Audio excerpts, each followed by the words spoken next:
মই হিন্দু হিচাপে গৌৰৱ কৰোঁ। হিন্দু সংস্কৃতি মোৰ লগত সদায় আছে। হিন্দু সংস্কৃতি 150 কোটি ভাৰতীয়ৰ লগত আছে। সংবাদ মাধ্যমত প্ৰচাৰিত বাতৰিত অপপ্ৰচাৰ কৰা হৈছে। হিন্দু সংস্কৃতি সভ্যতাক মই সন্মান কৰোঁ। মই এজন হিন্দু হিচাপে মই গৌৰৱ কৰোঁ, কিয়নো হিন্দু সংস্কৃতি মোৰ লগত আছে আৰু হিন্দু সংস্কৃতি অকল মোৰ লগতে নহয় 150 কোটি ভাৰতীয়ৰ লগত হিন্দু সংস্কৃতি আছে। ভাৰতবৰ্ষত বাস কৰা অন্য ধৰ্মাৱলম্বী লোকো অৰিজিন হিন্দু সভ্যতাৰে হয়। তেওঁলোকৰো প্ৰায়বোৰ হিন্দুৰ পৰা কনভাৰ্ট হৈ অন্য ধৰ্ম লৈছে। সকলোৱে হিন্দু সংস্কৃতিক সন্মান জনোৱা উচিত। যি আৰবত য'ত হজৰত মহম্মদ জন্ম পাইছিলে তাত জনসংখ্যা মাত্ৰ 6 কোটি, কিন্তু ভাৰতবৰ্ষত জনসংখ্যা আজি যদি চোৱা যায় প্ৰায় 20 কোটিৰ অধিক। ইয়াৰ অৰ্থ এইটোৱে যে আমাৰ ভাৰতবৰ্ষত বহু মানুহ কনভাৰ্ট হৈ পেলাই মুছলিম হৈছে হিন্দুৰ পৰা। সেইকাৰণে আমি অৰ্থটো এইটোৱে আছিলে যে আমি হিন্দু সংস্কৃতি পাহৰিব নালাগে, আমি মূল শিপাটো আমি পাহৰিব নালাগে। পলাশবাৰীৰ ভোলাগাঁও গাঁওখনো হিন্দুৰ পৰা কনভাৰ্ট হৈ ইছলাম ধৰ্ম গ্ৰহণ কৰিছিল।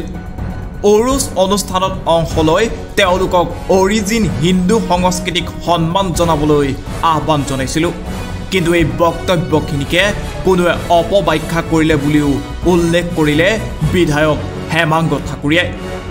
মোৰ বক্তব্যৰ ভিডিঅ'টো কোনোৱে ৰাজনৈতিক ষড়যন্ত্ৰৰ অভিসন্ধিৰে সংবাদ মাধ্যমত প্ৰচাৰ কৰিলে। মোৰ বক্তব্যৰ উদ্দেশ্য সামাজিক মাধ্যম তথা সংবাদ মাধ্যমত প্ৰকাশ কৰাৰ দৰে নাছিল। বিষয়টো এনেকুৱা ধৰণৰ যে এখন গাঁও আছে আমাৰ পলাশবাৰী সমষ্টিৰ অন্তৰ্গত দক্ষিণ ভোলাগাঁও গাঁও। সেই গাঁওখনত তাৰে গাঁৱৰ বাসিন্দাই জানে যে সেইখন আমাৰ বৰ্তমান যদিও মুছলিম সম্প্ৰদায়ৰ গাঁও, কিন্তু সেইখন অৰিজিন হিন্দু গাঁও আছিলে। আৰু এই হিন্দু গাঁওখন মুছলিম কনভাৰ্ট হোৱাৰ আজি বহু বছৰ হ'ল।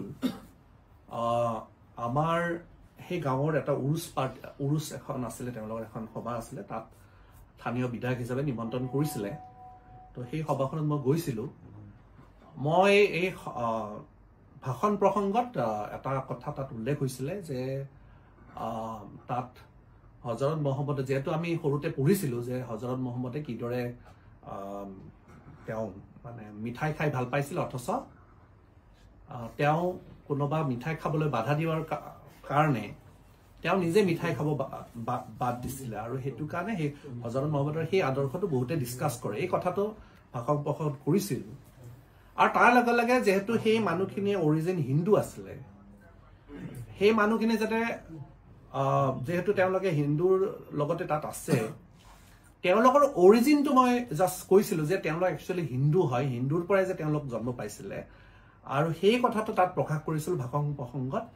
যিজন ব্যক্তিয়ে আজি হিন্দু ধৰ্মৰ কাৰণে বিভিন্ন টকছত যাই পেলাই আজি আমি হিন্দু ধৰ্মক সুৰক্ষাৰ কৰা হিন্দু সংস্কৃতিৰ কথা কওঁ, সেই ব্যক্তিজনক আজি পলিটিকেলি কিছুমানে ডেমেজ কৰিবৰ কাৰণে আজি মোৰ যিটো বক্তব্য আছিলে, যিটো উদ্দেশ্য, সেই উদ্দেশ্যটো বহুতে ভুল বুজি পেলাই আজি মোৰ সেই বক্তব্যটোক এটা বেলেগ দিশত গতি কৰিলে, যাৰ ফলত নেকি আজি মোৰ শুভাকাংক্ষী কিছুমানেও হয়তো মোক ভুল ধাৰণা ল'ব পাৰে।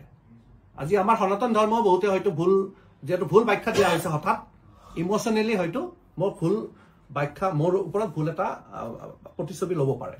সেইকাৰণে আজি এই স্পষ্টীকৰণটো দিবৰ কাৰণে আজি এই সংবাদমেলখন আপোনালোক আয়োজন কৰা হৈছে।